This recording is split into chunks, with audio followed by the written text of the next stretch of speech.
everybody, what is going on? I am Maximus Rex, and this is Big Baby Reviews. Once again, joined by my good buddy, Mark Darden. We're continuing on our look at the Image Founding Fathers kind of initial storylines on each of their individual original offerings at the beginning of Image Comics. So we're continuing on today. We've hit the 3rd issue mark, so we did Youngblood number 3 last week. And this week, we're moving on to Spawn number 3. Mark, what do you got to tell us about Spawn number 3? Well, overall, I think it's a step back up from the previous issue. Issue 2 is kind of the low point. This one, the art's very consistent throughout. Spawn looks a lot better in this one. So it looks like the pages got a lot more equal attention rather than some of the pages being, the Violator pages getting all the love and then the Spawn pages kind of being allowed to drop off. I feel like it also hits a little more story than the previous one. There's a lot of talking, so I guess a lot of story. But you know how Spawn is, where it's like a lot said, but not really. Like a lot of words are used, but not a lot is said. Yeah, I would agree with you with this issue. You know, flipping through it earlier, definitely, I think the art has taken another. You know, the last issue took a step down. This one's taking a step back up. The cover is definitely a good indication of that. I mean, pretty typical Spawn cover now that we know, you know, and we've gone through 300 odd issues of Spawn. But this was still somewhat original, I guess, when Spawn issue number 3 came out. Spawn on a rooftop of some sort, kind of just hanging out, almost like he himself is a gargoyle. Like Spawn as a gargoyle is a cover trope that we saw, you know, hundreds of times, I think, by this point. But looks cool, right? Yeah, and I like this cover more than the previous one, although I would have been curious to see it if it were painted, because that painting style did add something to the art. This one, you know, like the last one, the problem was, you know, the side view. I mean, it's just him like this way. And then it's kind of a boring kind of composition. Yeah. Yeah.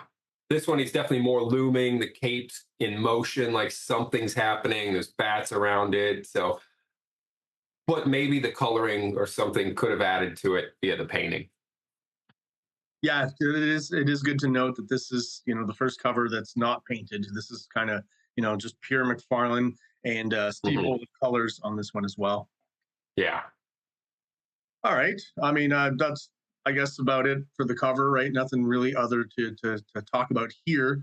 Lots of bats, right? Lots of bats. Lots of McFarlane's origami bats is how I like to call them, right? DC didn't contact him and tell him that bats are their thing and that he can't use them. Yeah, surprisingly, you know, kind of like when Rob did the Executioners, Marvel was like, we have a trademark on the letter X. X. Which I don't think they do, but no, because an Exo Man-O-War came out, so right, yeah, exactly. Like I don't think you can trademark a letter. I don't think it works that way, unfortunately. No. For those of you who are thinking about that, or you can do a Gene Simmons and trademark the term OJ for orange juice, right? You heard about this? No. Anytime anyone wants to use the term OJ now, he's trademarked it. So in an advertisement or something, if you want to call orange juice OJ, you got to give Gene Simmons some money. It makes sense to be able to trademark something that already existed that you didn't come up with that everyone's already used and heard of. That's cheating. Apparently it's possible. Yeah, there's these kind of terms that everyone uses that haven't been trademarked. You look it up and like, oh, no one owns a trademark to this? Let me buy that. Pretty crazy world. Yeah, that's lame. Overturn that one. I agree, yeah. Morally, I'm like, yeah, that doesn't work for me, but what are you going to do? Apparently it's legal, so. Yeah. All right. Want to crack this guy open? Yeah, absolutely. No. All right. Well, I mean, Spawn, Todd McFarlane's very consistent with his team on, like, you know, Youngblood, where we keep seeing changes to people added in to help. And like for the early issues, just Todd doing all the stuff he was doing on Spider-Man, drawing it, writing it, inking it, and then having a letterer and a colorist. So very consistent. His editor here is Terry Fitzgerald. The guy in the book. Yeah, exactly. Who's a character in the book, and who was a real life friend of Tom McFarlane at this time. Naming characters after real people is gonna come back and bite Todd in the ass a few years later. If you guys know a little bit about Todd McFarlane mythology and the Tony Twist character. But yeah, we'll save that for, I guess, we'll get into the weeds of that situation once Tony Twist kind of shows up in the book. Dedicated to Jerry the Joker Robinson. So when I saw this as a kid, I had no idea who that was. I had no idea that he was specifically referring to the actual character of the Joker. Have learned in the last few years that Bob Kane was not quite the creative force behind Batman that everyone kind of thought it was, right? Yeah. He just had a good lawyer when he went to sign his deals with DC Comics and stuff. So, Bob Kane drew very little actual Batman stuff. And had a lot of ghost artists and ghost writers mainly doing the strip. And Jerry Robinson was one of those artists. And a lot of people have always suspected that he probably actually designed and created the Joker and not Bob Kane. Yeah, that's another major topic. I don't need to get into that one. Hey, that's some good stuff for another video at some point. Yeah. I think that the whole Bob Kane story is pretty interesting. A lot of information's come out in the last 10, 15 years that we didn't really know about before. The original design of Batman by Bob Kane really has nothing to do with, the Batman that we now know and love. So yeah, at some point, I think that would be a good subject for a video that we'll get into. So not today. Today is all about Spawn #3. Yeah. The opening page, pretty nice opening. I mean, it's a nice splash page. But there's a very similar splash page in issue 1 that looks a little better than this one. So in that way, it's like, oh, cool. Oh, I've seen one of these before. The main issue with it, though, is the nose. Like, the face keeps changing from page to page. Like, there's not a lockdown. And in issue 1, the face is more streamlined. There's a little hint of a nose, but it feels very appropriate because if you were like a burnt figure like he appears to be, just a little bit of cartilage left or something really fits. Here, it's like there's a full-on nose, and it looks weird. It looks much more like a Spider-Man than a Spawn. Yeah, the Spawn's appearing and disappearing nose is going to be kind of something going on, in these early issues of Spawn, at least till issue like 24, 25, somewhere around there, somewhere around the time of the Batman Spawn or Spawn Batman kind of crossover. It goes in and out. Yeah, sometimes it really is obvious and sticks out, and sometimes it's just kind of flat, and you wonder what's going on there. I guess McFarlane just couldn't decide exactly what kind of look he wanted for the character, so he kept just trying stuff. There's something like that too, where McFarlane will do that. There's inconsistencies sometimes in his character designs or how he depicts the characters. I reviewed, probably last year by now, but the Perception storyline with Wolverine in the Spider-Man series where he's appeared. Oh, yeah. And I really love McFarlane's depiction of Wolverine, but throughout that storyline, it changes a little bit from page to page. Sometimes he's got all sharp teeth. Sometimes he's got, a really big hook nose. Wolverine's look just tends to change throughout that storyline. So I feel like that's just something McFarlane does where it's a little harder for him to keep the characters looking consistent from page to page and issue to issue. This also, sorry, I was just going to say that for some reason, I've said this before, I feel like sometimes when he draws Spawn, he's almost like drawing himself a little bit. When I look at this shot here, I can almost imagine, this is Todd wearing Spawn's mask. There's just something, maybe he did a bit of photo reference for this shot or something, making himself in the mirror.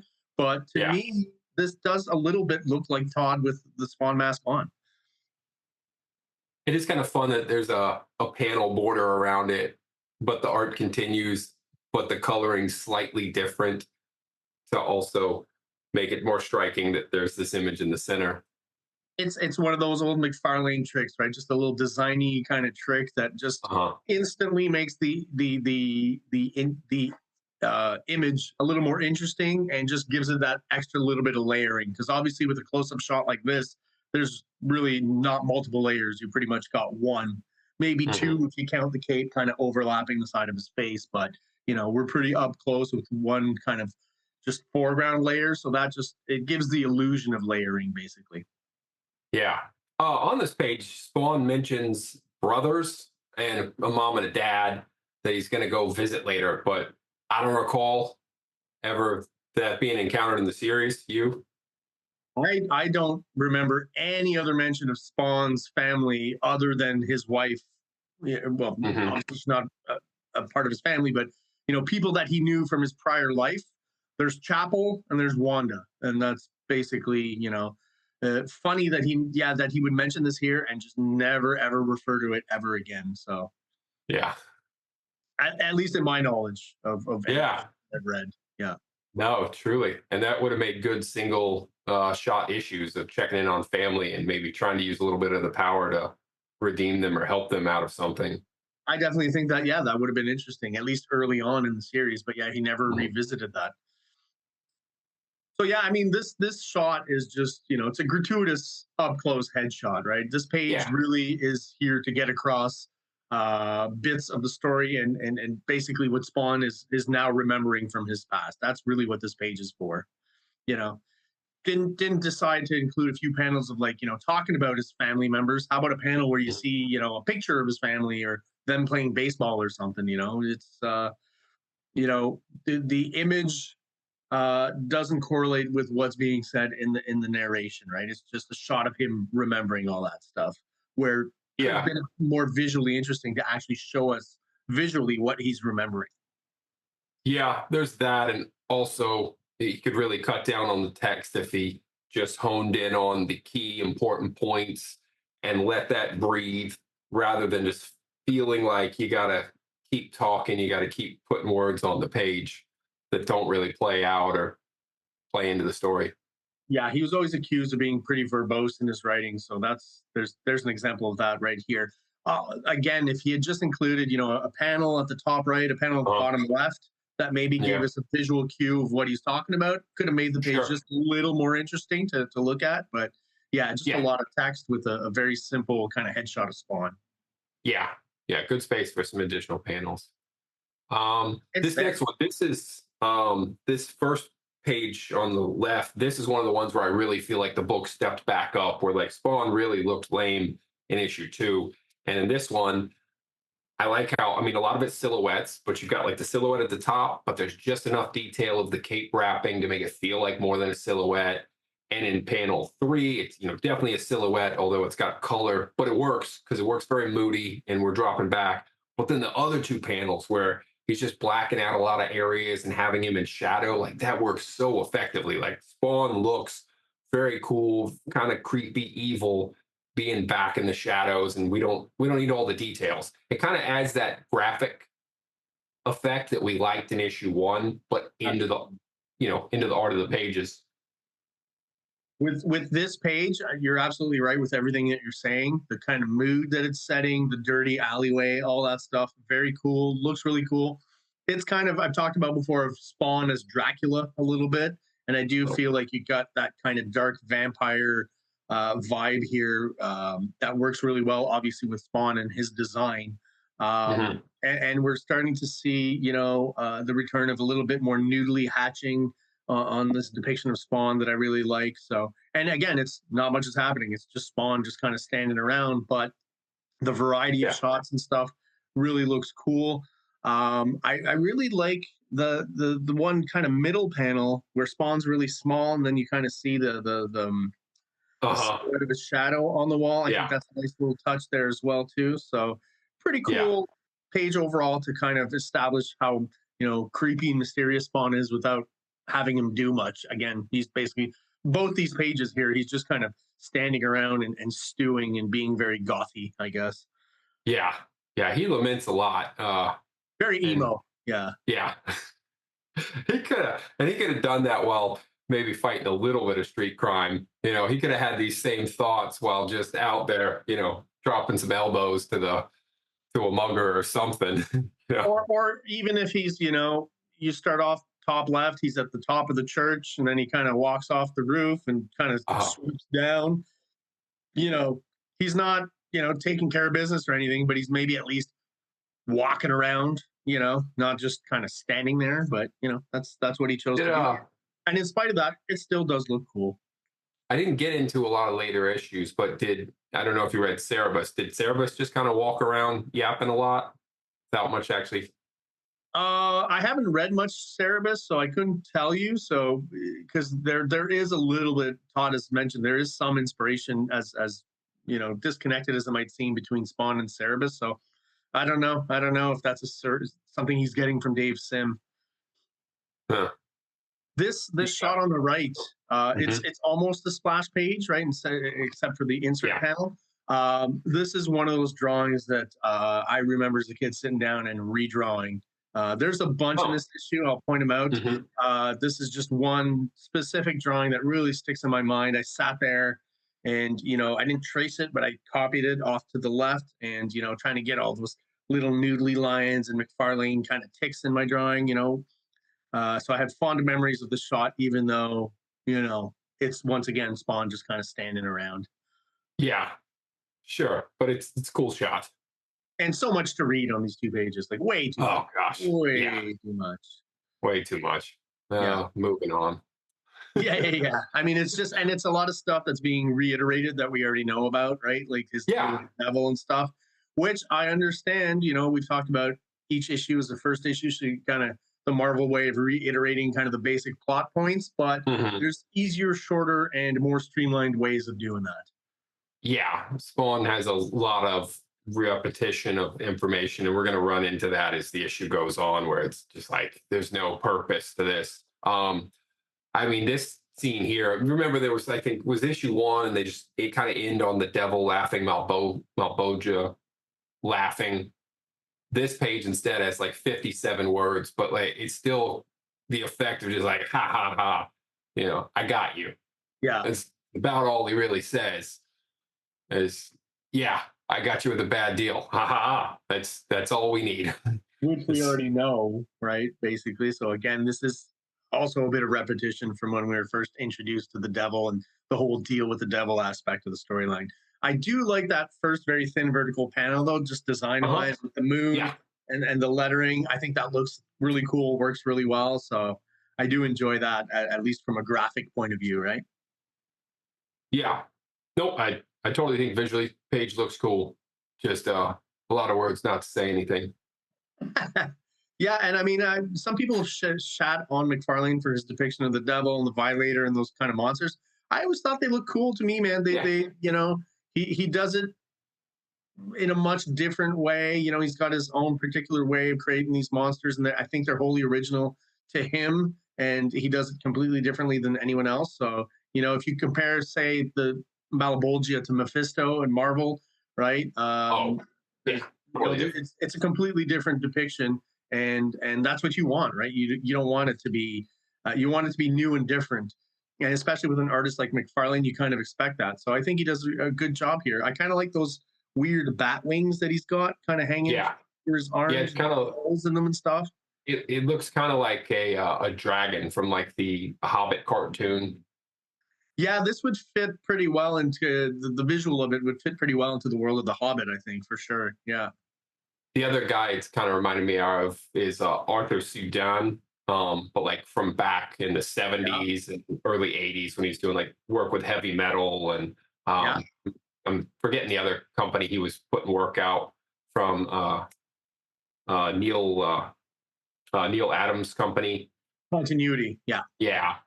Some of the work he did there as well. Like this looks like that, like it could have been inspired by his work. Just that detail of the pot belly, you know what I mean? Like it's just not something in comic books, mainstream comic books, that people will go to for a design unless they're doing like a big fat character like the Blob or something. So to throw that here on the devil, I just think is a nice touch and another little aspect that makes him different. And he's got the Mary Jane kind of permed hair as well, so that's funny.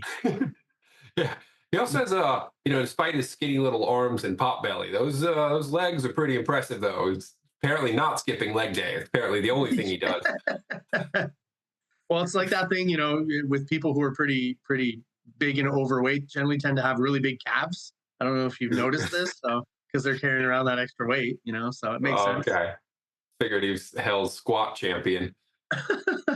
And one last thing, his lower Yeah. face is very Venom-esque, right? Oh, Just yeah. kind of has the teeth and the Mhm. tongue and stuff. Yeah, very Yeah. similar.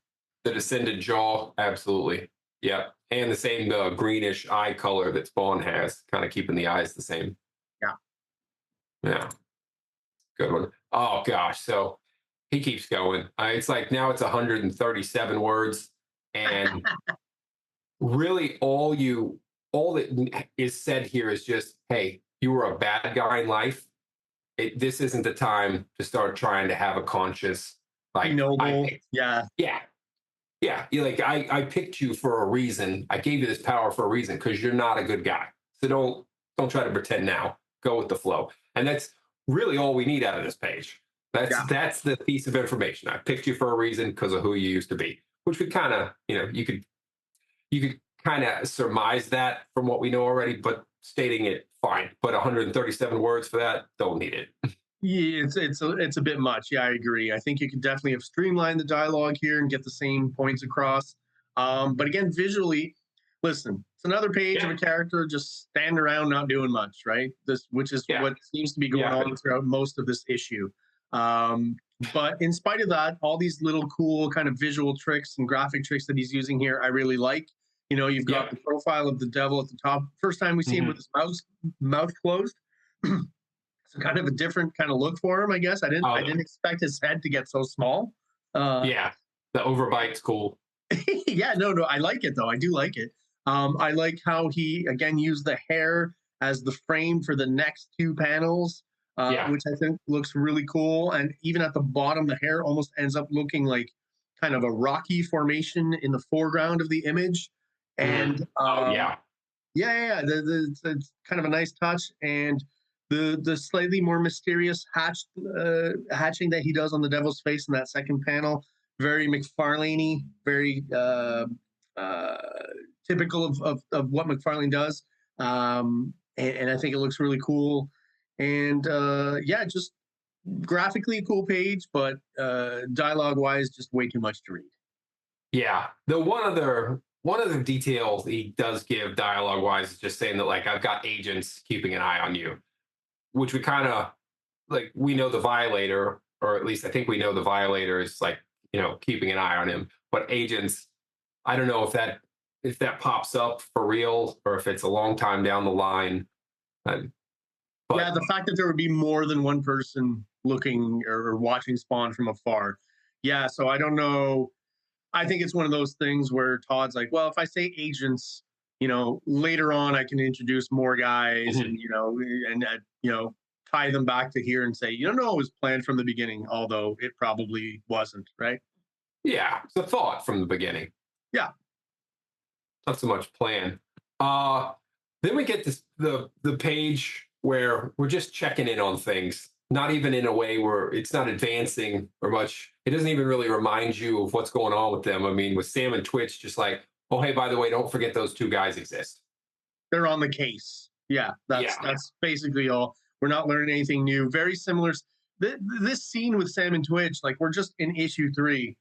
It just seems like the same scene keeps repeating over and over. The two guys in the office, Sam smoking, and really all that changes from the overall conversation and dialogue is the angles and the shots and the establishing shot, and that's about it, right?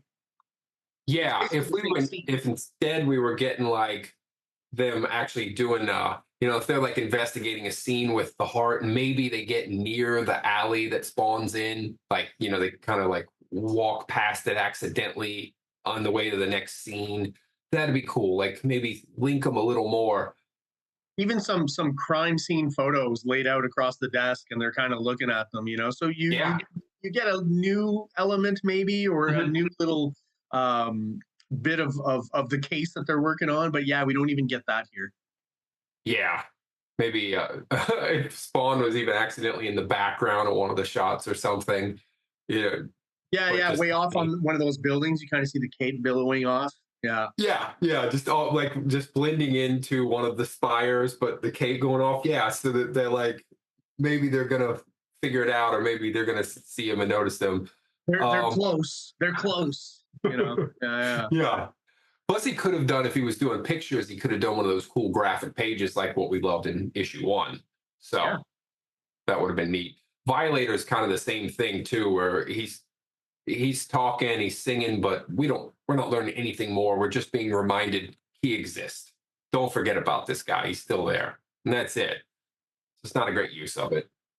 You like that last panel though? Again, almost using the same idea as the spawn shot earlier, where we get that silhouette on the wall there. And of course, because the Violator can change shape, you've got the clown Violator, in the shot, but the silhouette, the shadow is of the creature Violator, which I think is cool. That's been used before with like the Incredible Hulk, when Bruce Banner's kind of walking around, but the shadow is the shadow of the Hulk. It's a cool visual trick. You're right. Yeah. I think works well. Another one Todd worked on. Yeah. He put a bit more thought into that one. Yeah. Overall, though, this one artistically, as you said at the beginning, like it's better than issue 2. It's just very consistent. It's good. It feels like there was a little more time, a little more technique into it. Yeah. There's just something a little more aesthetically pleasing, I guess, about the art in this issue. Again, even though not so much action stuff is going on. And not that the art has to be action for us to enjoy it.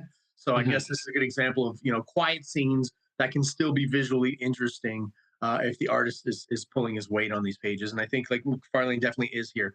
Also, the Violator having an image eye on his shirt is pretty funny as well. Oh, yeah. Yeah, it's a good detail. I always liked when they would do those kind of things where, like, a poster in the background or something has the image logo. Like, it's just a fun kind of little Easter egg. Yeah. Maybe Sam and Twitch could have had a image where Shadow Hawk was running in the background of one of them. Yeah, exactly. Those nice little nods to the other books and to the company as a whole, I always enjoyed, right? Yeah. Yeah, they were really working that in the early days.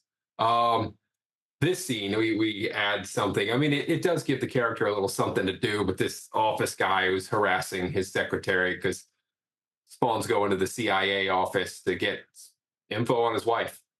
That was his one real detail, is he now had the memory of his wife's name. So like, oh, well, I'll just go snag her file and read up on her.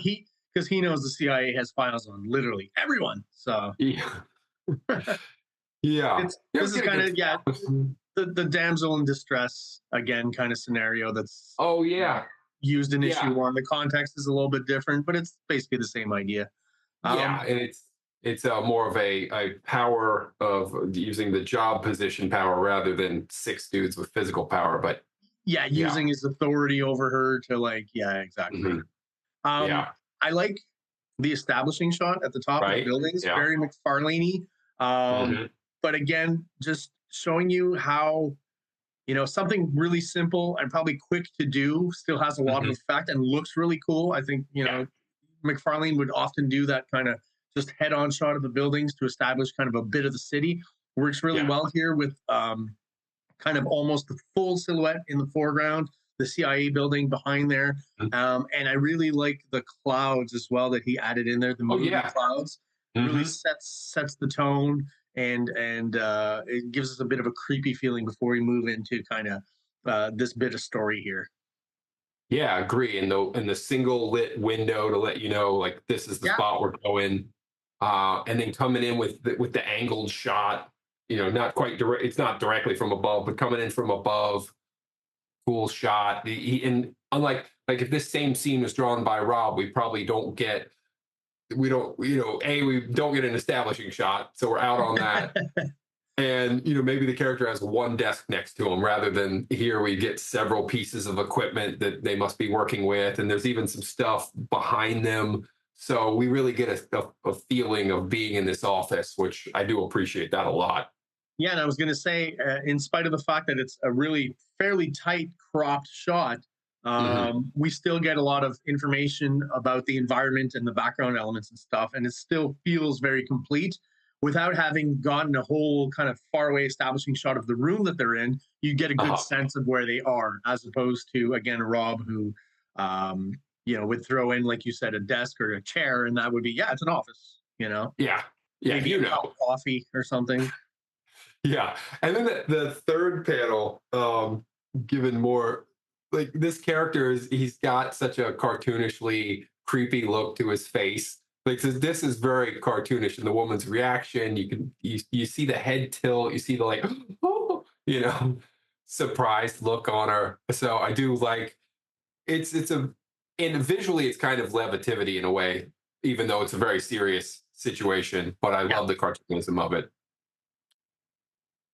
I like that panel where I think is really great, and it's just a simple panel, but that panel of the character in silhouette with the Yeah. file drawer kind of pulled open, just Yeah. there's something about that panel that just gives you just the right information, the right mood and everything that I think works really well. And it's not an action shot, it's not Spawn, Mhm. just regular kind of character. Really well done. Those little bits where McFarlane really excels at, again, the storytelling of it, I think is really good. Yeah, absolutely agree. I love that shot. Oh, okay. This is this is one where you like again the head is so inconsistent because like based on this head here, I would picture a guy who's probably 300 pounds, probably a pretty weighty, beefy guy, with neck Like a rolls. football player, big Yeah, neck. a Yeah, the lineman. neck is really big on this one all of a sudden, eh? Yeah, absolutely. I figure that it would feel like here's a shot where like the kind of backs we were seeing Rob draw, where like the back would go back that far. There'd be a Yeah. whole lot of meat back there. Um, but it is a fun to see him actually in motion and doing something. And you do believe Spawn could hold a guy up by one arm because Yeah. well, he's not human anymore. And love the look on the guy's face. You definitely see sort of this look of terror and also the struggle of physically his body straining. So cool shot. This is another one of those shots that as a kid I copied a bunch of times. This issue, like I said, there's two or three of them in here that just those cool splash shots of Spawn where there's not Uh-huh. too much foreshortening, because foreshortening was very hard for me.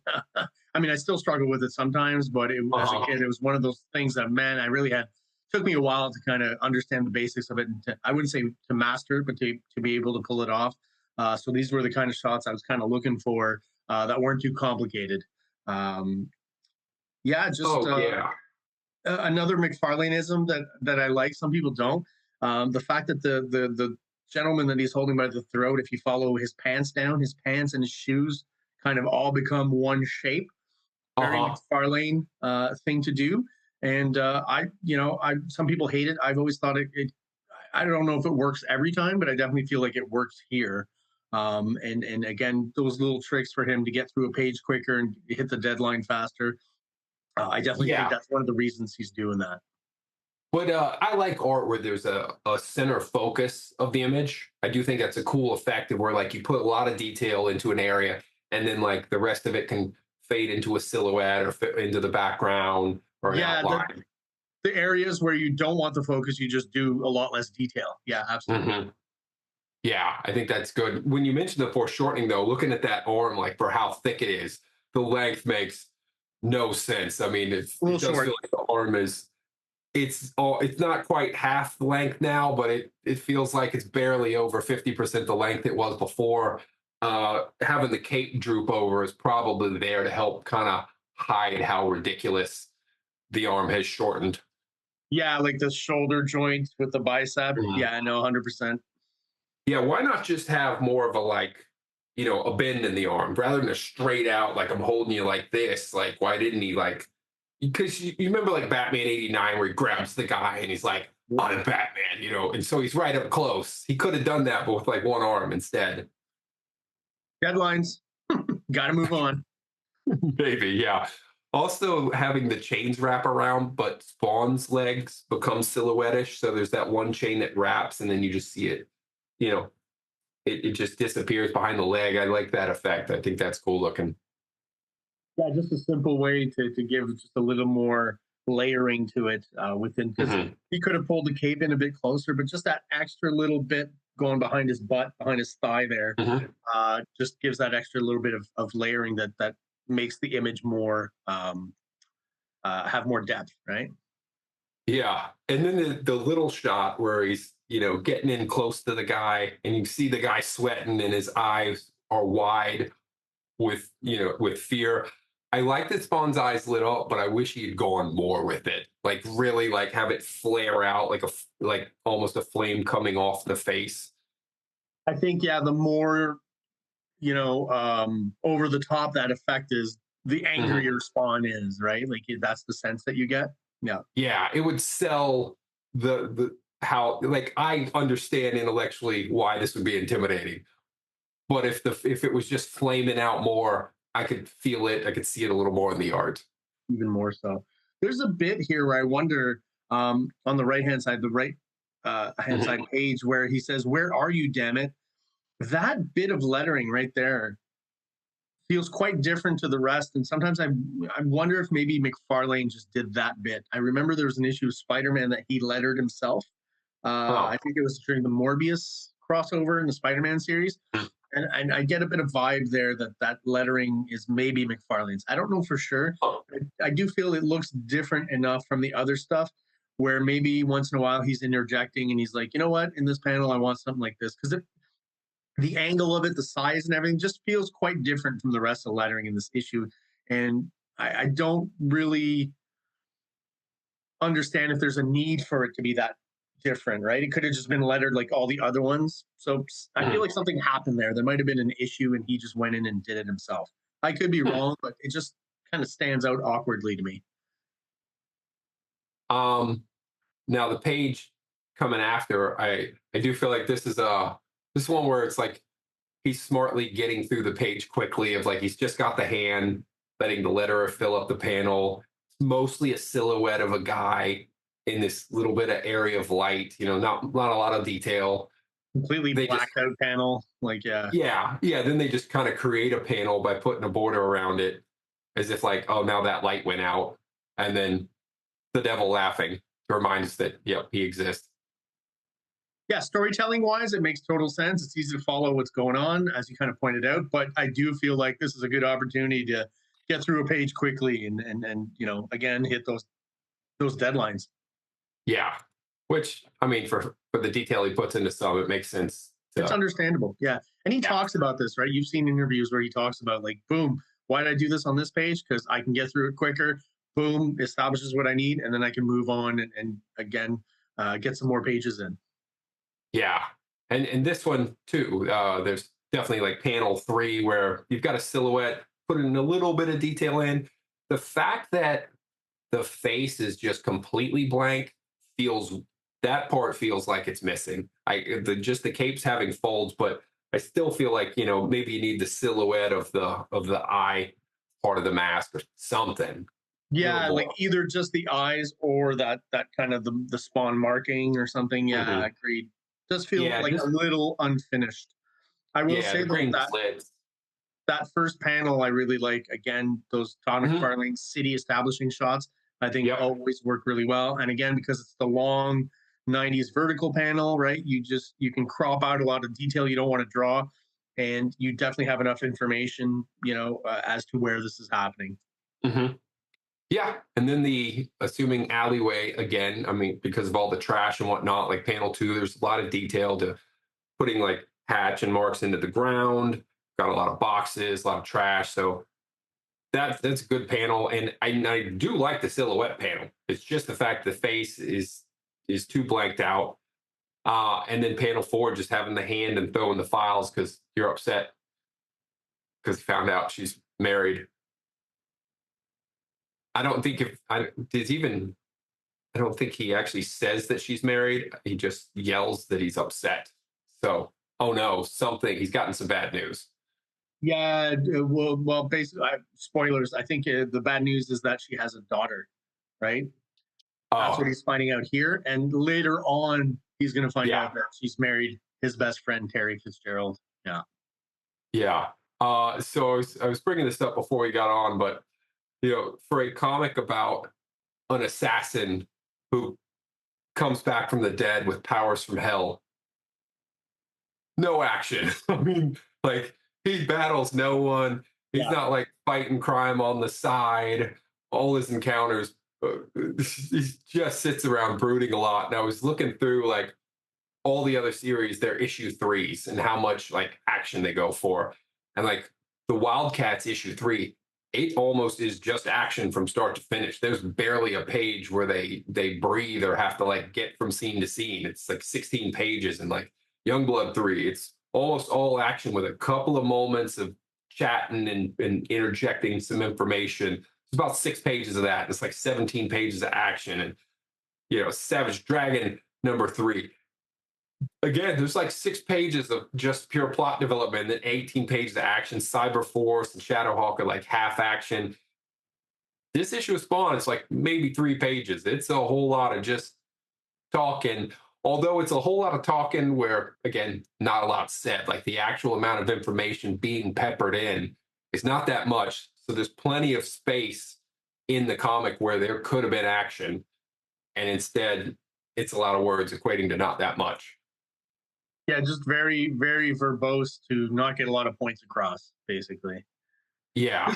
This page on the right is interesting to me because we still get the power meter, which eventually kind of drops off, and this idea that Spawn's powers are finite, I think even kind of becomes moot later on in the series, and it doesn't, you know, that kind of goes off by the wayside and doesn't actually apply to Spawn. But early on, I'm surprised by, you know, we're at issue 3, not really a lot has happened, not a lot of action or conflict, like you said. And Spawn's already wasted 500 something, you know, PowerPoints here.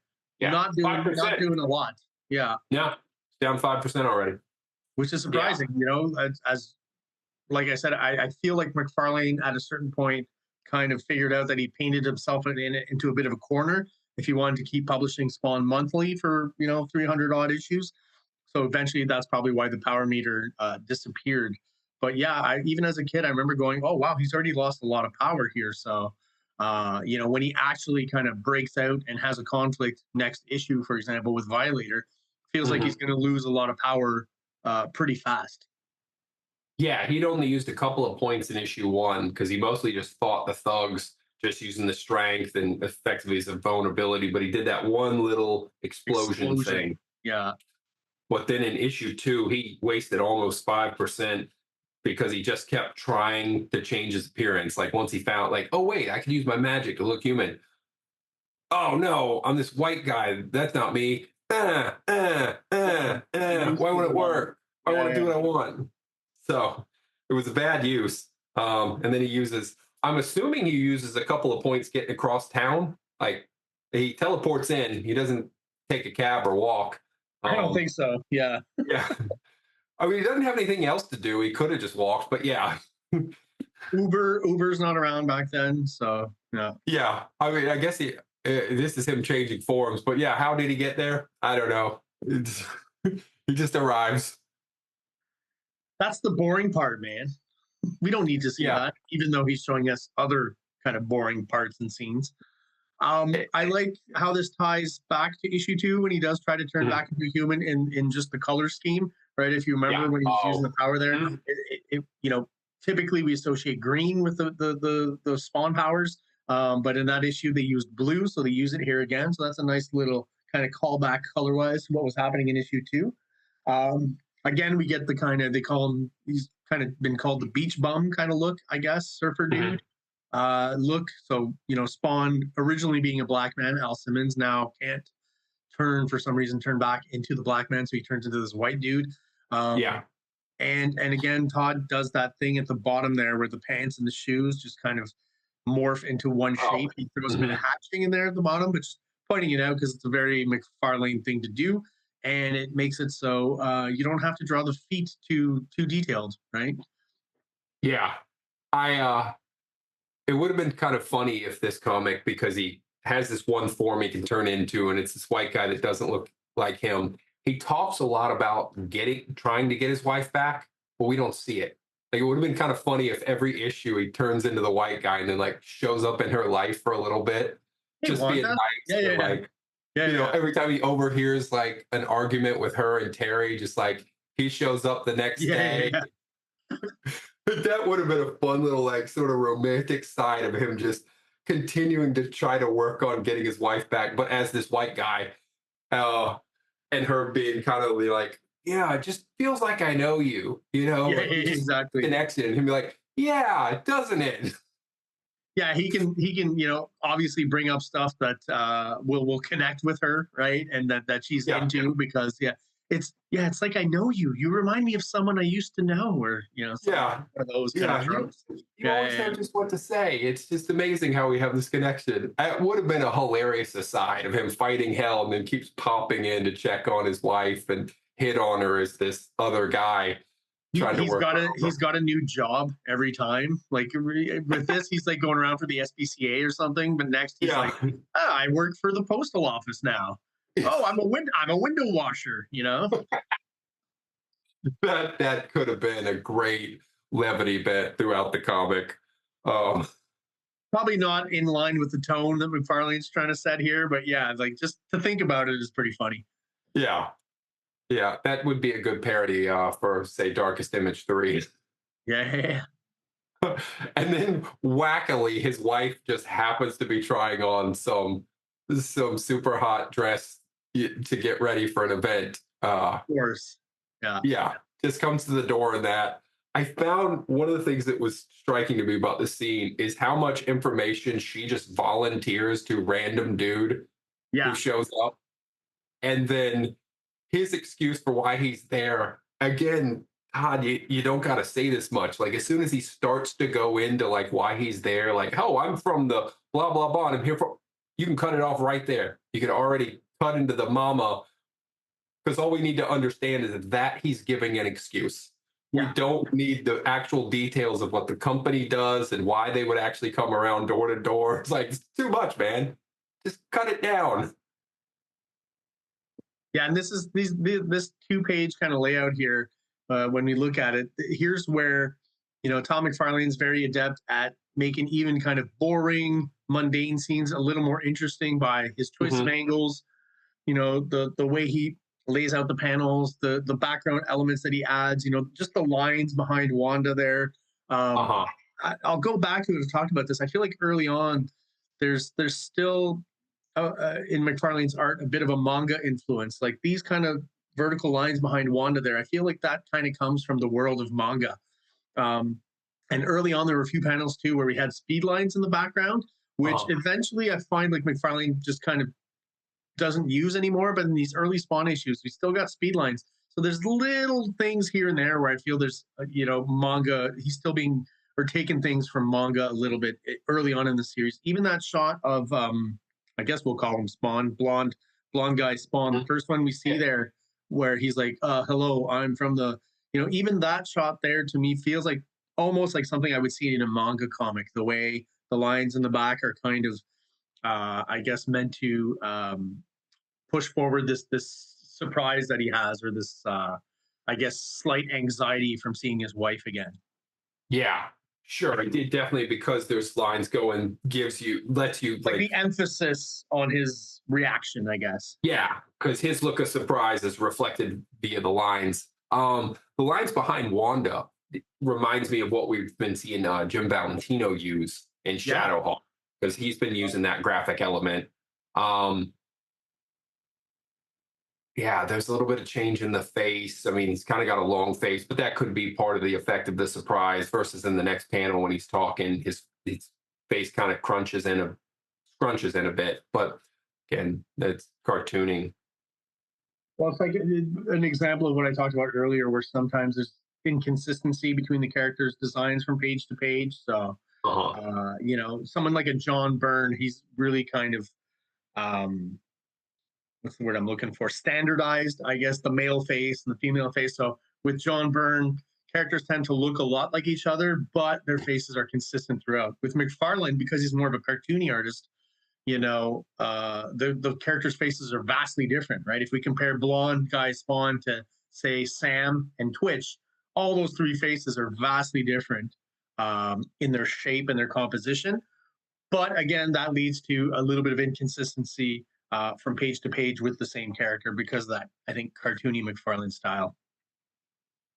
There's a wild amount of words, It's and crazy. Yeah. yeah, and it's really good that he has a great letterer.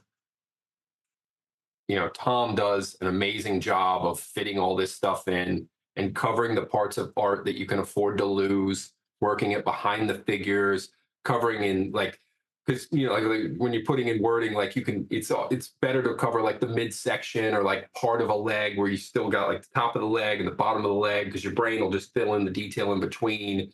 He's not covering hands, he's not covering faces, so he's working this massive text in while not covering up a lot of the details of the art that are important.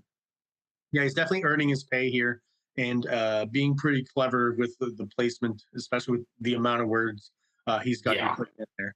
Yeah, and it's a lot of text to basically cover like, oh my gosh, I'm seeing my wife. This is so incredible. Rush of emotions, and oh, she has a daughter. Really, you can edit this down. Yeah, it's quite the scene. I mean, it's 5 pages of this. I feel like Eric Larson would have done it in 3 and then gotten, like, okay, kids, I peppered you with some stuff about his wife.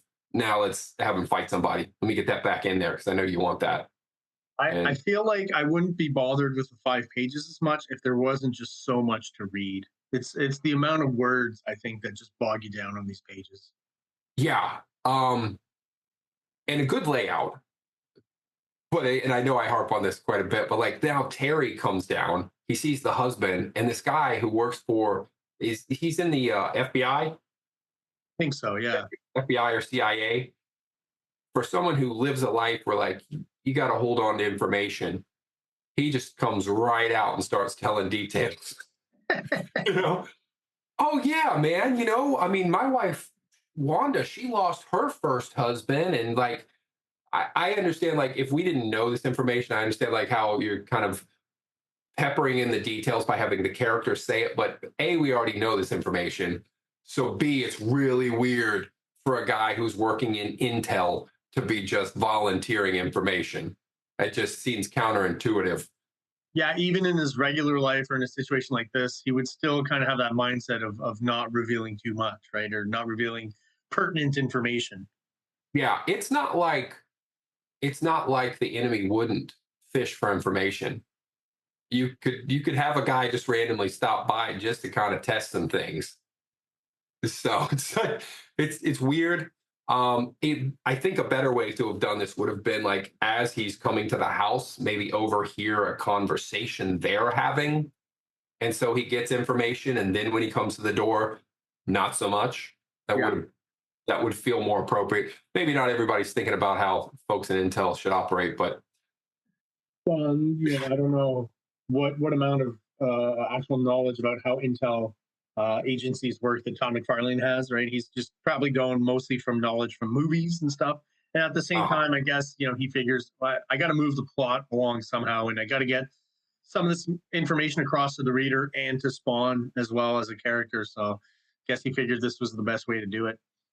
One panel that I really like here, and that's just kind of fun and different, is the 3rd panel on the first page here, where he's kind of coming back into consciousness. That black panel, the way they did the phylactery, the word balloon, right? Kind of cloudy and smoky, and then those little stars kind of appearing, and the broken border, like it's coming into focus a little bit.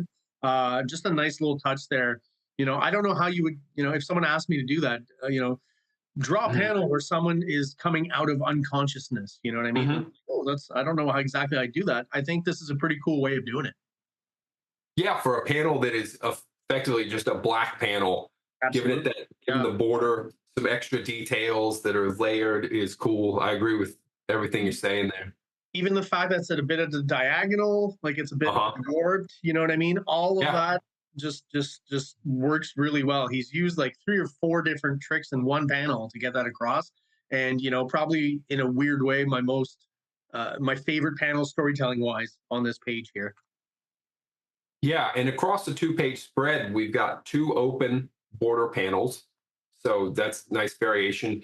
On page 2, the second panel, we get a very different coloring job where the face doesn't have a lot of details. I mean, there's some drawn in details, but then the color work and the shadows are adding a whole lot of detail. But it's a very different color scheme than what was used before to give it a dramatic, moody effect.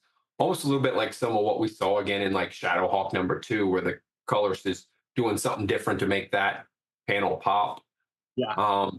Yeah, and that open border panel, panel 3 to the second page, where it's kind of an outline of the stuff with just a little bit of detail, but it works really effectively in this open white border plus a lot Yeah. of words. And I was going to say, thankfully, he didn't throw too much into it, and that's probably by design because of the amount of text that needs to be thrown Yeah, into that panel. Yeah. yeah.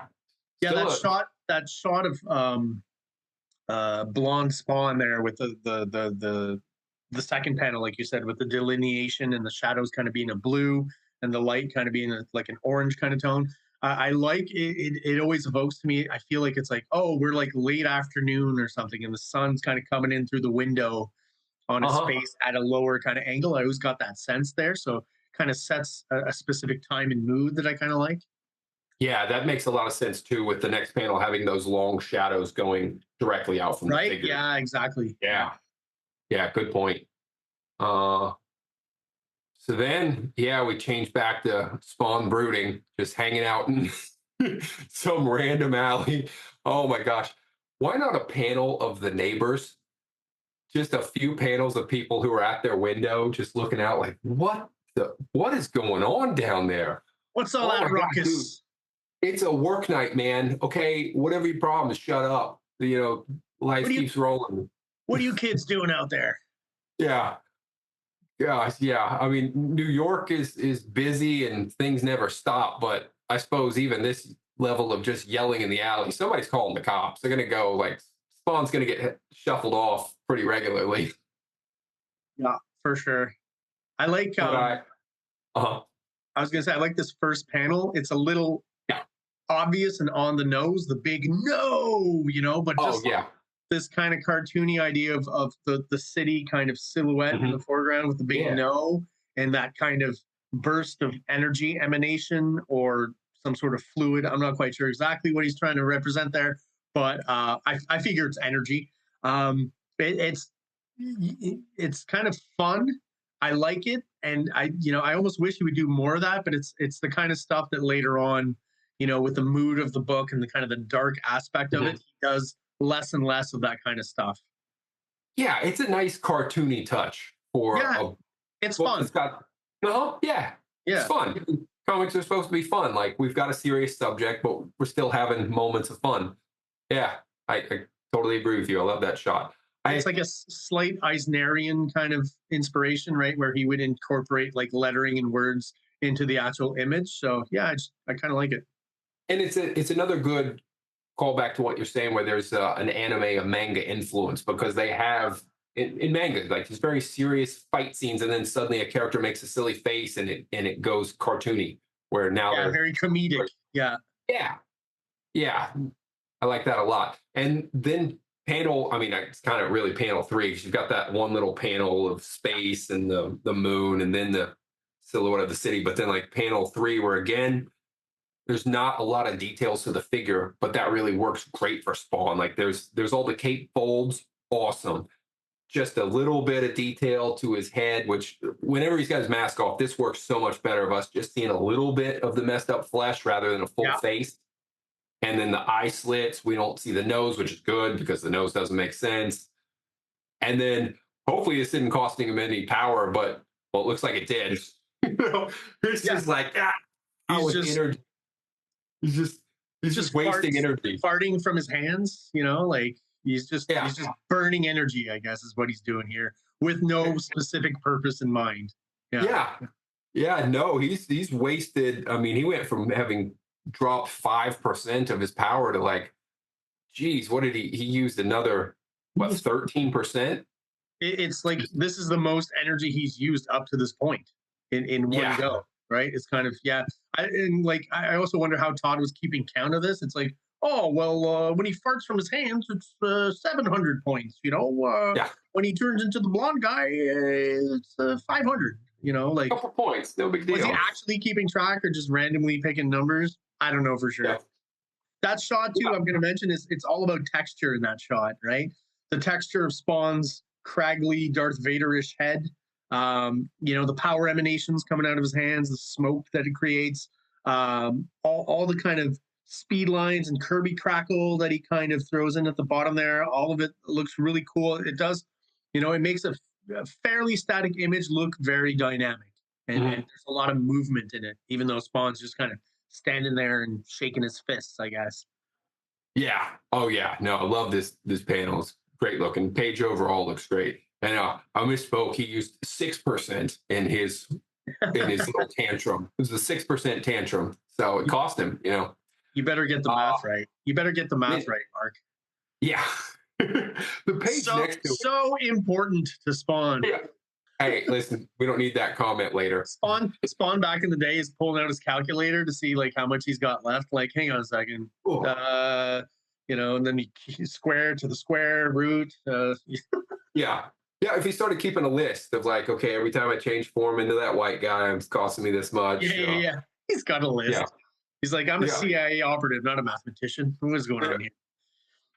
But after a very fun page, because we get a little bit of cartooniness, we get the silhouette, we get this great shot of him. This next page is probably the weakest page of the issue. And it's not horrible, but it's just, the facial detail is so muddy and just, it looks rushed. I was going to say it feels a little more rushed than the other pages for sure. At least that first shot of him and the Violator maybe down at the bottom. Yeah, and the Violator that's almost a silhouette. I'm just throwing a little bit of hair on and Yeah, it just feels a little more rushed. It's not horrible, but and he's bringing back on this page too something I talked about I think last issue, but when they start to use blue as kind of the highlight on the black parts of Spawn's costume, I don't like it. I'd rather they use kind of a purple or a gray or something. When they use blue, it has, to me, that same effect as when they use blue on Batman. Yeah. It pulls Spawn more towards the superhero side of things more so than the horror side of things. And it always just kind of irks me a little bit. Oh gosh, yeah, this comic's getting close to the end. But again, for a comic about a dead assassin who comes back from hell with magical powers, he battles nobody. Only his own emotions. Yeah. Oh yeah, right. He's battling his feelings a lot too. Very true. We do get this awesome page though. The Violator transformation page is very cool. Just how monstrous and sort of body horror-ish. He goes into it pretty well because we see this jaw just start to stretch out. I would wonder if he took a look at, say, American Werewolf in London, because doesn't that one have like a big... Yeah, it's got a pretty cool transformation scene for sure. Yeah. Yeah. And, this... I think the transformation is done well. I maybe could have used one or two more extra transitions, right? It feels like from 1 to 2 makes sense. And then from 2 to 3, I feel like there could be a few more shots in between. But overall, it still works pretty well. And again, definitely the horror aspect of Spawn is coming out a lot more on this page. And obviously with the character like the Violator. One thing I noticed about the Violator, he does, I don't know if he did it last issue, and eventually this is going to disappear, but we see it on this first page and the second page, that weird little triangle that he leaves where, I guess he's saying it's his nose or something. Do you see what between the eyes there? Oh, yeah. I see what you're talking about. He's not a nose, but yeah, there's a triangle. Yeah. Well, on the next page it's there again. So, it's not an actual nose, but I feel like that just kind of shouldn't be there and kind of ruins it a little bit. And later on, I think he realizes it.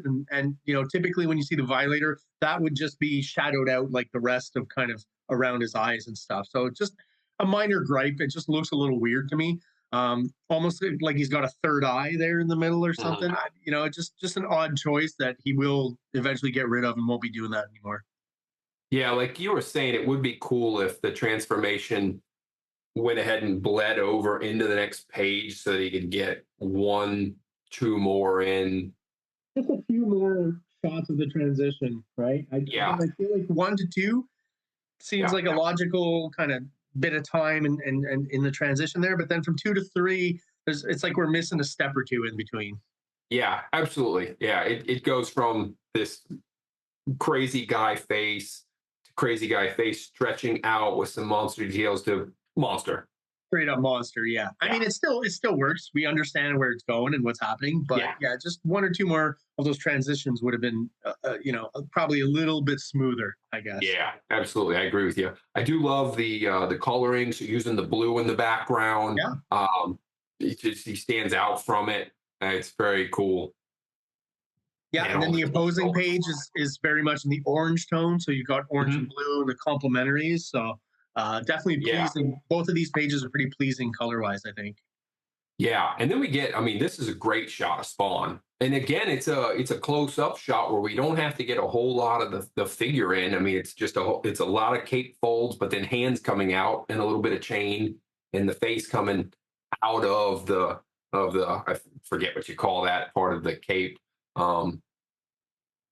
Yeah, the collar, I guess. Yeah, but it's very cool. His face just looming in out of the shadows of the cape. And then the Violator, the flip side, we got the Violator in the background, and he's also in a kind of cool little pose, like they're facing off, which is fun. Like finally, like something's happening. Oh, it would have kind of been cool if throughout the issue the Violator kept bugging him and like beat him up a little bit while dropping a little bit of info or something, just to keep the action going. And like, why does this guy keep bothering me?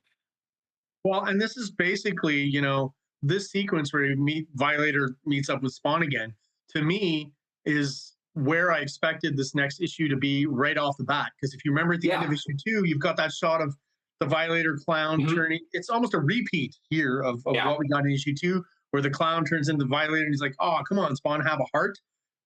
And I guess we're meant to believe that, that just stopped there.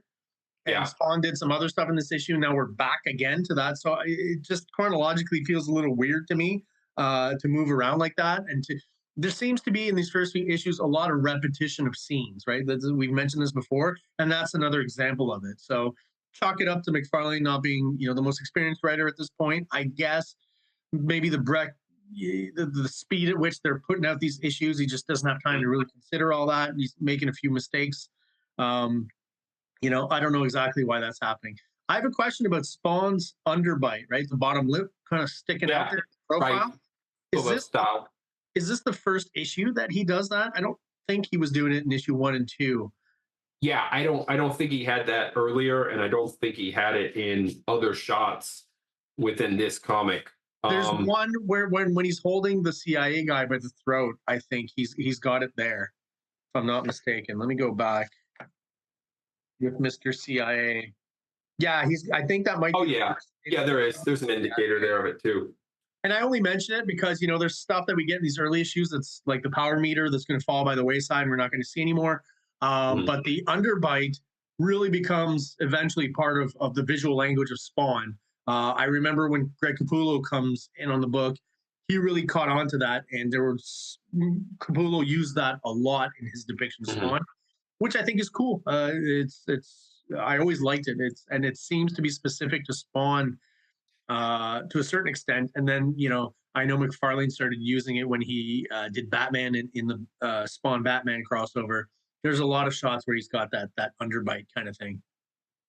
So looking at this story-wise, if the end of issue 2, if instead of the actual shot of him transformed, if what we got instead was the silhouette shadow of the monster behind Spawn, and then it bled right into this actual transformation in issue 3.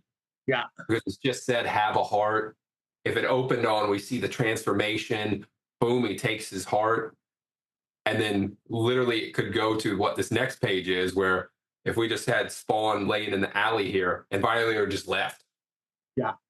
And then the issue would carry on with Spawn getting up and like, what the heck, and having to use power to heal himself. Like, oh, okay, cool. Like, I can heal myself. Wow, I don't need a heart. Okay, what am I? And then went about his business of the rest of this issue. It would flow. It would be a lot more logical. A lot better. Absolutely. Yeah. Yeah, that final line of have a heart. And then just open on transformation. What the heck are you? Takes his heart. Oh, it's right there. It's like he just missed it. It's kind of like if a song has a dramatic lead up, and then instead of like the searing guitar bit that you would expect, it has this lead up and then just Goes back to a verse again. yeah, Exactly. just went back to the what the heck, man? It was all there. Yeah. But It's like, this is another. Oh, go ahead. Yeah. no, I was going to make a musical add to your musical reference. It's like, if you're listening to Bon Jovi, right? Living on a Prayer, and we get the whole build up, to the chorus. You burn is the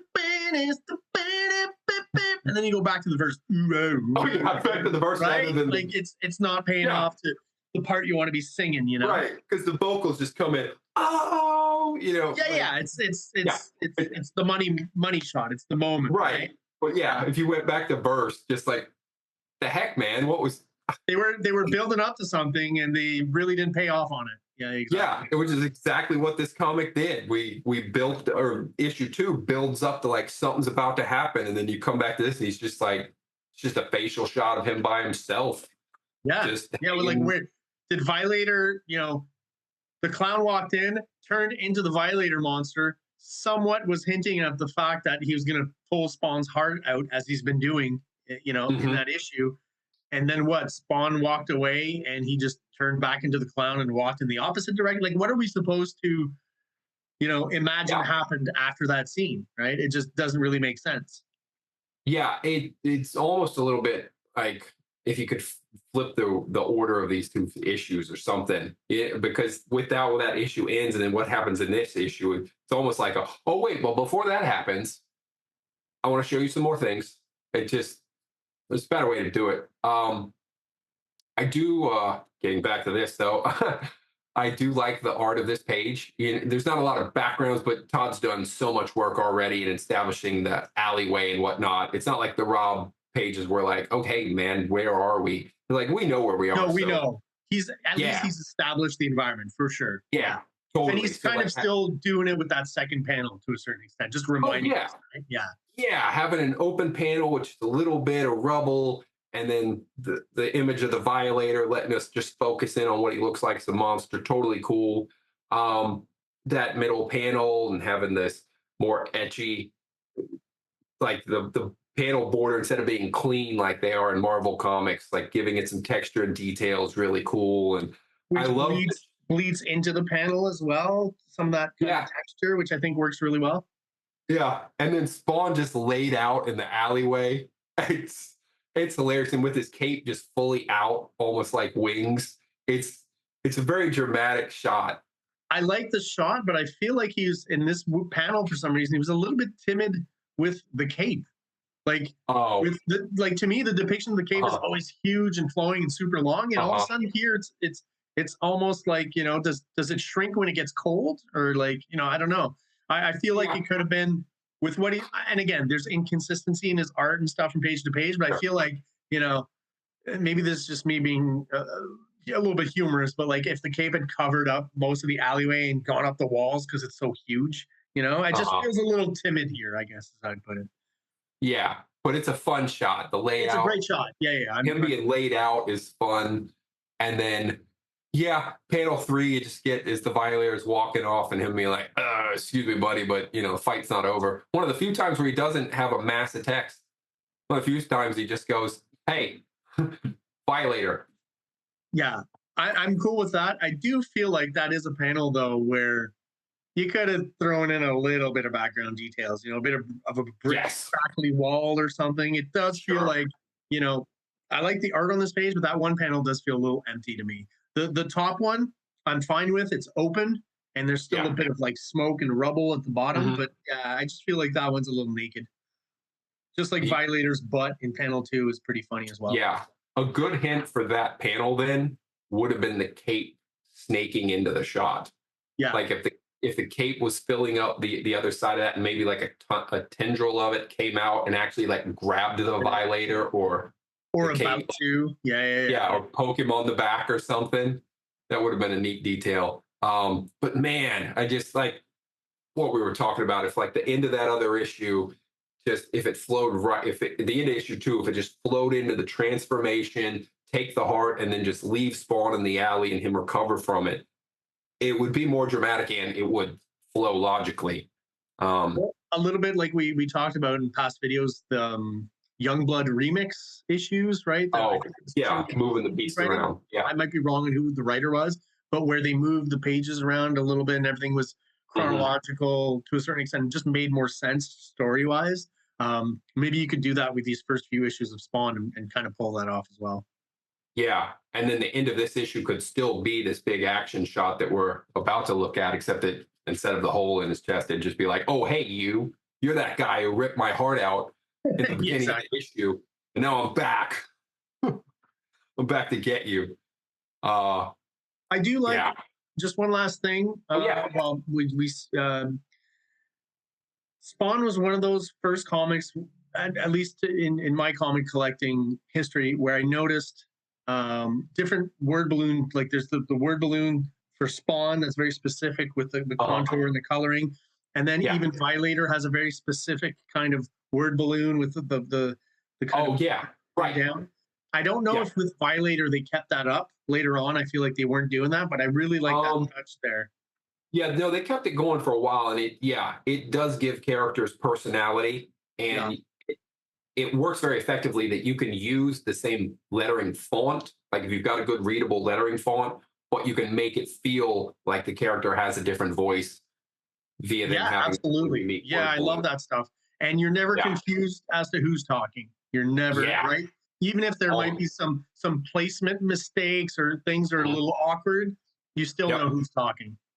Yeah, if you've got a couple of very important characters, you don't want to give every character their own because it's too much. But if you've got a couple of characters that are going to talk a lot, a great way to always keep the conversation sorted, and especially if they're not always both in the shot, but they're still talking, having their unique word balloons, And then it's going to these guys are supernatural beings, so that hmm just plays into that graphically as well, right? Where like, every regular human we've encountered in this issue, Sam and Twitch, the CIA guy, they've all got normal kind of word balloons and fonts and stuff. But then the two supernatural characters have two very distinct kind of graphic looks to their word balloon. I think it works really well. Yeah, absolutely. And then the big 2-page spread, money shot at the end. So we do get a great final shot. I mean, Spawn looks cool. Clearly, Todd put his time into gave us a spread, so that's awesome. We got a splash page. We get our spread. The Violator looks cool, and again, it's another shot where we don't need to see all of the Violator. We get the head. We get a bunch of teeth. We get some horns, and then we get those spindly, thin, spider-like arms coming out. It's Yeah, it's a great double page splash, even though it's kind of posy, right? They're just kind of standing there looking mhm. at each other, but you've got all the kind of cool stuff you want to see from Spawn, the chains, the cave billowing, the power emanation, right? And they're still not stuck on the green yet, right? Like the green will become pretty much standardized eventually with Uh-huh. the powers. You've got it coming out of his chest a little bit, but then Yeah, the power from the hand is orange. So they're still yeah, trying stuff, it seems like, early on. The only kind of negative thing to this splash, and it's not the splash itself, yeah, is the fact that he basically, when we review issue 4, we'll see that he yeah, basically repeats it. It's a yeah. new drawing, but it's pretty much the same angle. And again, in these early issues, Todd's really just repeating a lot of stuff. Yeah, and there's no reason not to give us a different shot or to just get into it. The setup's here, so we don't need to repose. Go ahead and make Well, the if next you're move. if you're going to give us the same moment, do it from a different angle, right? Like Uh, that's kind of 101. You can have the same scene yeah. twice, but vary the angle. There's examples of that where that works completely. Like uh, we reviewed the Cyberforce issue 2, right? At the end of issue 1, we have the splash of the villains, and then issue 2, we Mhm. have an almost splash of those same villains again, but from a different point of view and a different angle. So it works for me. If it had been literally a repeat of the last issue, it's not as exciting and not as interesting, obviously. Sure. If they'd given us the shot now from behind Spawn, and we just saw like top of the cape and in his head sticking out and some energy emanating, and then the focus was front Even if you Violator. you just like you said, you kind of just flip it where now we're seeing Spawn from the same angle we're seeing the Violator, kind of from the back Yeah. 3/4, and the Violator's where Spawn is, and you can kind of, see him in all his kind of full glory. Yeah. Yeah, that would have been cool. So that's it for what I've got here in the PDF. But like you said, there's a lot of more stuff to see in this book. There was very cool. Despite the griping of saying that Jim Valentino shouldn't be there, it didn't fit in with the rest. Seems like Todd did a lot to try to help him along, right? Like he had multiple advertisements about Shadowhawk, having Spawn appear in Shadowhawk as well in issue 2. So, And this is one of those fun things from the early days of Image, once again, where mhm, this is Jim Valentino being inked by Todd McFarlane. And this is a yeah, good example of how heavy handed McFarlane is as an inker. It's been said before. But like when I look at this image here, if you yeah, hadn't told me that Valentino was the penciler, I could have believed this was fully a Todd McFarlane illustration. Um, absolutely. the way he does the detail, right? The noodly detail, even the character that he's got on the ground there. Oh, Um, yeah, that face is like completely a McFarlane face, yeah, agree which is 100. cool. I'm down. Like it's almost like, this is the only kind of McFarlane interpretation of Shadowhawk that we ever got. So, it's better than nothing, I guess. Yeah, agree 100%. I mean, totally looks like Todd base. If it just said like layouts Jim Valentino, it's completely believable. If he just put where the figure's Yeah, going to yeah, be. yeah. Breakdowns or sketch or whatever. Yeah, exactly. Yeah. And then the Cyberforce sort of pinup teaser that we get, which gives away some information where you've got people on the team that, like, you've got Ballistic is there as if she's part of the Cyberforce team rather than an enemy. And you've already got Velocity hanging with them. But I really love the design for Impact in this one. Like that hair looks way cooler to me than that giant, what would we say? That he got Uh, Rick like James. a disco mullet, I guess. I don't know. Yeah, yeah. He got a Jerry, crazy. it's almost like a Jerry curl kind of look. Yeah, Yeah. yeah. He very much got a Rick James hairdo in the actual issue. Yeah. This Right. is this is how you can tell though that this is very, very early on stuff from Silvestri with Yeah. Cyberforce pinups. Because in those early ads, Ballistic was always portrayed as part of the team. And then I remember reading issue 1 going, oh, okay, she's not part of the team. Or at least Yeah. not yet. Obviously, I was like, okay, clearly at some point she will be. And I think, if I'm not mistaken, this is also inked by Silvestri. So I've mentioned it before, it still has that kind of slightly rougher look that he had on Uh-huh. X-Men, Uncanny X-Men and Wolverine that I really like. Um, but yeah, you can always tell the difference with those early ads because Impact has much shorter hair. And then I guess at some point he just decided to, you know, go with the more long-haired kind of hair metal look or Yeah. Jerry. I also, because of the layout of the figures, it's more obvious that I think his name's Heatwave is the team leader because he's sitting center Yeah, and Striker's off to the side looking away. So it's more obvious that he's like one of the Joes on the team rather than the guy who's leading, versus the cover image of Cyberforce gives you the impression that Striker's the leader yeah. because of his placement. And am Um, I am I wrong in saying that Impact also not just the hair, but like there's something about the shoulder pads or his design that's a little bit different yeah, here than what we got in the final. yeah, face even looks a little different. Yeah, I think he's the character who changed the most from these early promotional ads to when the book actually came out. Everyone else's look is pretty consistent overall, I think. Yeah, absolutely. Spawn's got a letter page, a couple little letters in there, only using one page for it. Uh, no big deal there. He does let the fans he does let the fans be wordy. Um, Just like him. there's definitely letter pages where it's, I don't know if they're editing them or whatnot, but where like people just have short messages to the book Yeah. versus yeah, somebody really goes off and talks a lot about the book. And then ads for a whole bunch of other Image books, which, it's like, that's a smart thing to do. Like, oh, by the way, go and get all our buddies' books, and our Yeah, buddies are going this to tell you about still our book. still early days of Image, right? We're August right now, so I guess Wildcats is on the cusp of coming out. Yeah, at this point, when Spawn 3 hits the shelves, like Wildcats and Shadowhawk are hitting the store that month. They're in issue number ones. So good to let you know of like, oh, if you join Spawn, like don't forget, grab Wildcats, grab Shadowhawk. Savage Dragon 2 is a couple months away because that got behind. And like, hey, Cyberforce is coming in a couple months. So Yeah. Kind of a high point in my early collecting days. I remember just around this time, Spawn, Wildcats, and Shadowhawk coming out. Man, I was just fully into this stuff. I do think this ad for Wizard is interesting because typically when they were doing like the ads in the Image books, they still prominently featured their characters. You know, Yeah. like if it was an ad for the skateboarding, it had something to do with Image. If it was East Coast Comics, they still would have prominently displayed advertisements for buying Image comics.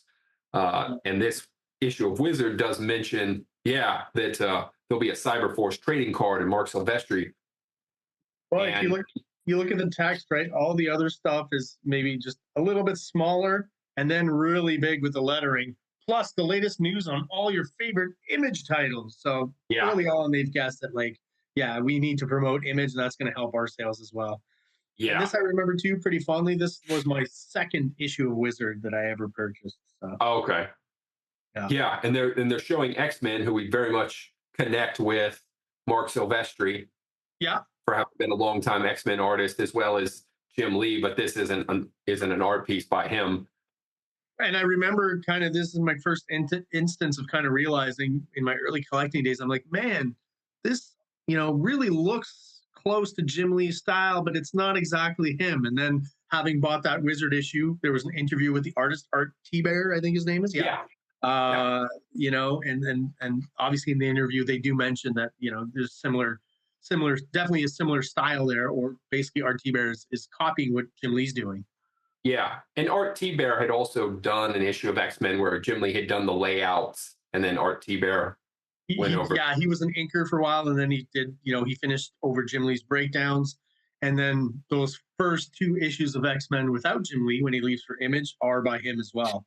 And I remember when you look at those issues, the first issue is very Jim Lee-ish, like you could almost mistake it for being Jim Lee. And then the second issue, it's like he ran out of reference or Jim Lee reference already. So the look starts to veer a little bit off the typical kind of Jim Lee, Scott Williams style.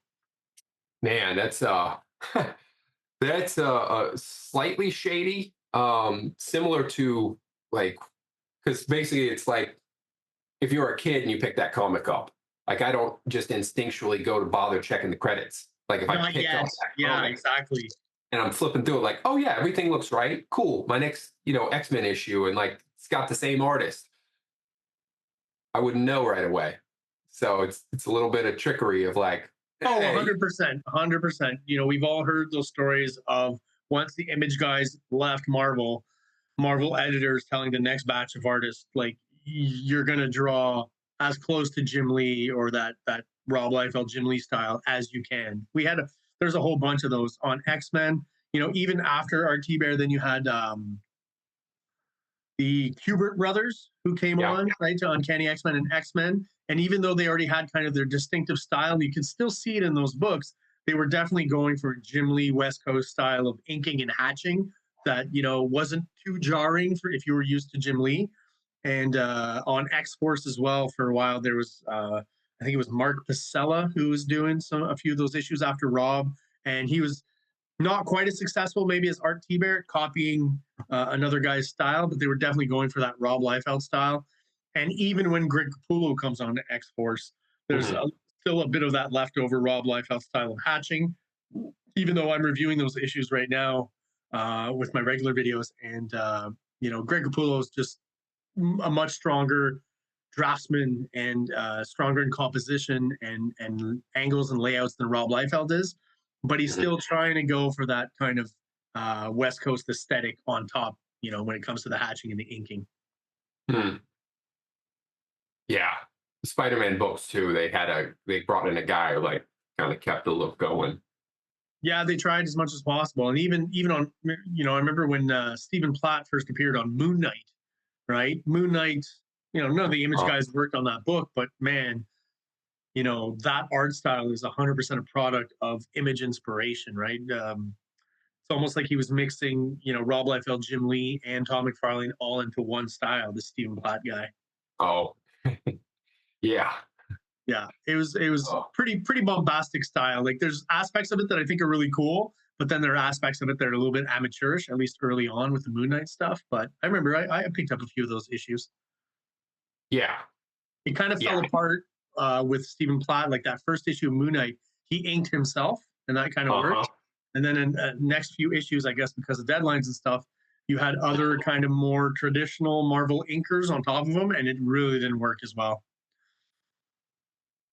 Yeah, and we see that a little bit in when he comes over to Image, and there's like the first issue he inks himself, but then time wise, just got to have somebody else ink it to get it done. Yeah, and even though they're getting like the extreme style kind of inkers and stuff on top of them, it's never quite as aesthetically pleasing as when he inks himself. Yeah. Yeah. Well, I agree with you on that. You got anything else to say about issue 3? No, I think we veered off there probably for a reason. I got nothing left to really mention about Spawn issue number 3, other than I'm looking forward to look at Spawn number 4, because finally we do get kind of a proper, intense, multi-page action sequence that we can look at. There's just going to be that weird double-page splash with all the scrolls on the side that I'm going to talk about more when we review issue number 4. I remember them parodying that in Splitting. I think it was Splitting Image. They just totally lambasted McFarlane about those 2 pages. Anyways, I'll get more into that when we review Spawn 4. Yeah. So I like issue 3 a little better than issue 2 because there, like I said, was the consistent art, and it feels like a little more story stuff happens. Still not to the level of issue 1 where there was just such amazing graphic pages, and we did get a good action scene in there, but thought it was a good step back forward. I think so. Yeah, kind of like you said, a little bit more happening story-wise. We are moving the story forward a little bit, at least in this issue. And where, again, issue 1 had gorgeous art. Issue 2 kind of went down a notch. Now I don't know if we're quite back up to the level of issue 1, but we're definitely moving upwards when it comes to the quality of the art in issue number 3. So, yeah, definitely some cool shots like this one here throughout the issue that I really appreciated. Yeah. Awesome, man. Man. Ready to call it a day? Yeah. Do it. All right, guys. That is it for our review of Spawn number 3 by Todd McFarlane. If you're still watching the channel and you are subscribed, thank you so much for your loyalty and support. We really do appreciate it. If you are not subscribed, please do so below. It only takes a quick second for you, and it really helps the channel out, helps us grow, helps get us out there to other people who are into comic books, just like we are. Speaking of comic books, I make my own. Mark does as well. You can check out my stuff at KINGCOMICS.CA, books like Big Baby and STARCRASHER. For Mark, you can check out Big Cartel for his stuff. There's Darkest Image, Super. Kayfabe, the Death of a Super. Kayfabe, the Death of a Super. Yeah. I keep getting that wrong. I apologize. Yeah. And Guano Guy. My Guano Guy series. And again, you can pick all that stuff up from Mark at Big Cartel. So that is it for today. Mark, thanks again for joining me. Really do appreciate all your input. It was fun once again to go back down memory lane and some nostalgia to my early days of collecting with the early days of Image. And just want to thank you again for helping me out on this video. Absolutely, buddy. All right, guys, that is it for today. So thank you again for watching, and have yourselves an awesome day. Like, subscribe, like, subscribe.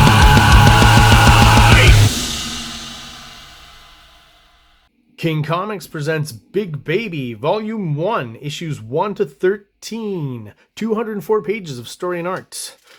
King Comics also presents STARCRASHER one-shot, 32 pages, cosmic sci-fi surrealist adventure.